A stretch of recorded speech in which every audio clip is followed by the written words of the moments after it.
हजारों students defence force join करने का सपना देखते हैं, लेकिन कुछ ही स्टूडेंट्स अपनी मेहनत, डिसिप्लिन और डेडिकेशन के दम पर इस सिलेक्शन को हासिल करते हैं। जय Hind everyone, I am Diksha Makhauliya, faculty of science at Sandeep sir's Doon defence academy. आज हमारे साथ एकेडमी के एक ऐसे स्टूडेंट हैं जिन्होंने इंडियन आर्मी का अग्निवीर एग्जाम क्लियर किया है और अपने सपने को हकीकत में बदला है।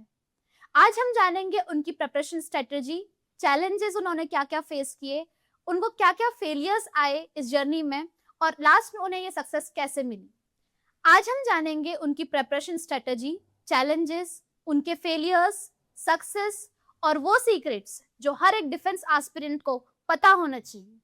First of all Bhupendra, welcome to this podcast. तो सबसे पहले भूपेंद्र, आप हमें अपने बारे में बताइए और आपका ये अग्निवीर बनने का सपना कहाँ से शुरू हुआ? मेरा नाम भूपेंद्र जादव है। मैं मध्य प्रदेश से बिलोंग करता हूँ। मेरे फादर किसान हैं और मेरी मदर हाउसवाइफ है। हमारे यहाँ पे इतना ज़्यादा कोई आर्मी में है नहीं, लेकिन मेरे फ्रेंड सर्कल में सारे आर्मी में लगे हुए हैं। उन्हें देख के मुझे मोटिवेशन मिलता है मैं भी आर्मी ज्वाइन करूँ।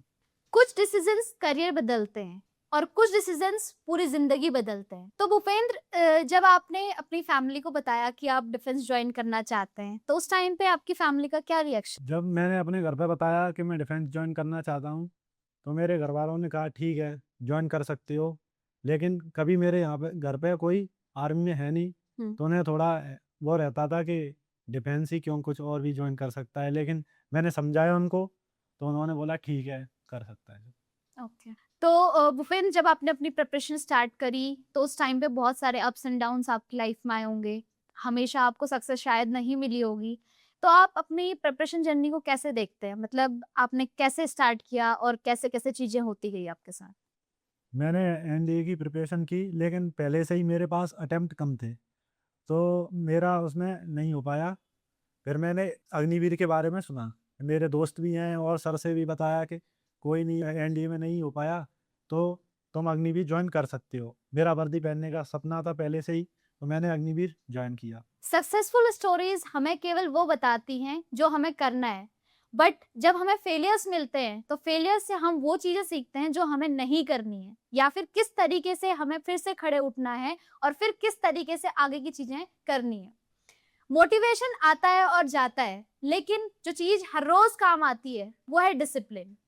तो भूपेन, जब आप यहाँ पे एकेडमी में थे हमारे साथ, तो आप किस तरीके से अपने डिसिप्लिन को मेंटेन करते थे और आपका पूरे दिन भर का रूटीन क्या रहता था?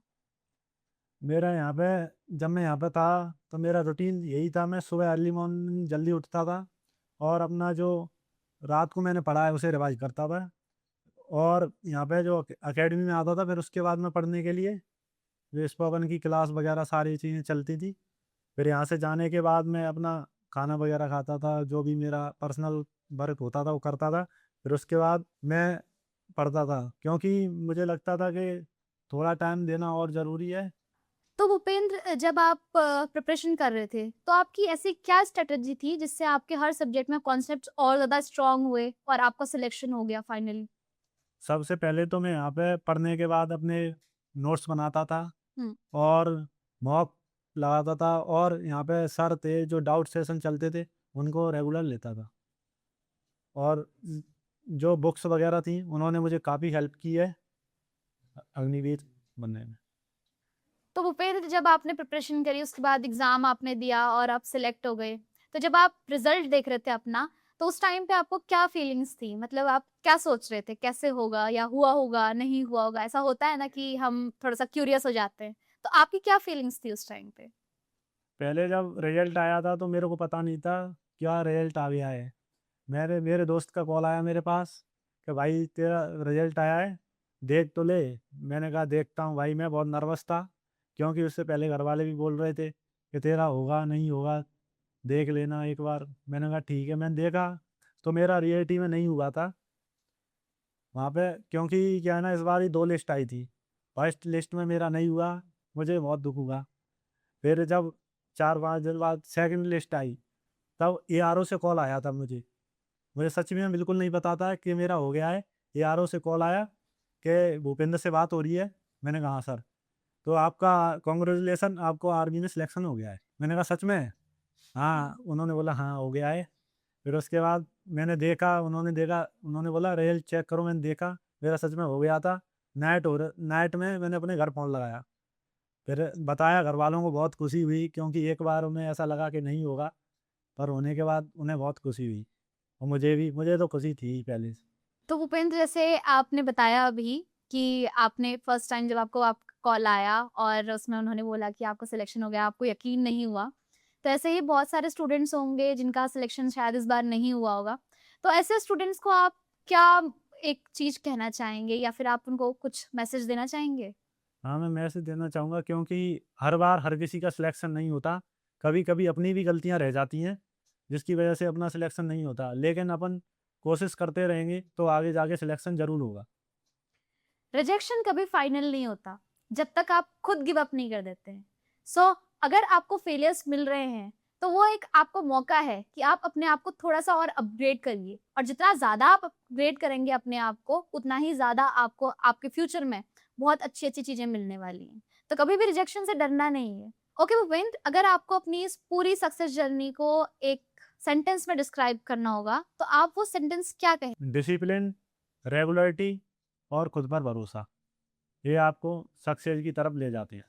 ओके भूपेंद्र, चलिए एक रैपिड फायर करते हैं। अर्ली मॉर्निंग रन या फिर extra sleep? Early morning run. Favourite subject? Favourite subject मेरा history.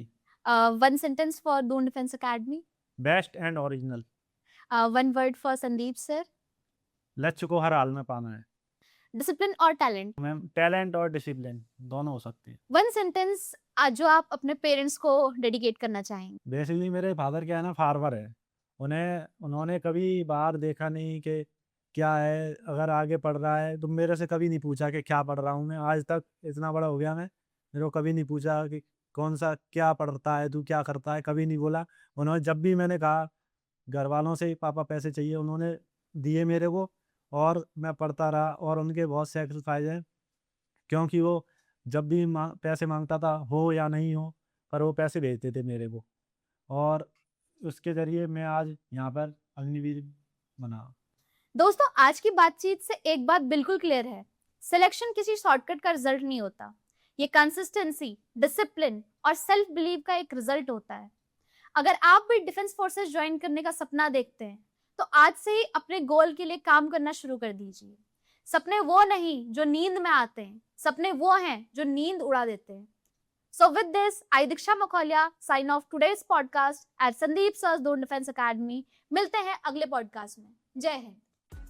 Kindly subscribe D-Day YouTube channel and don't forget to press bell icon.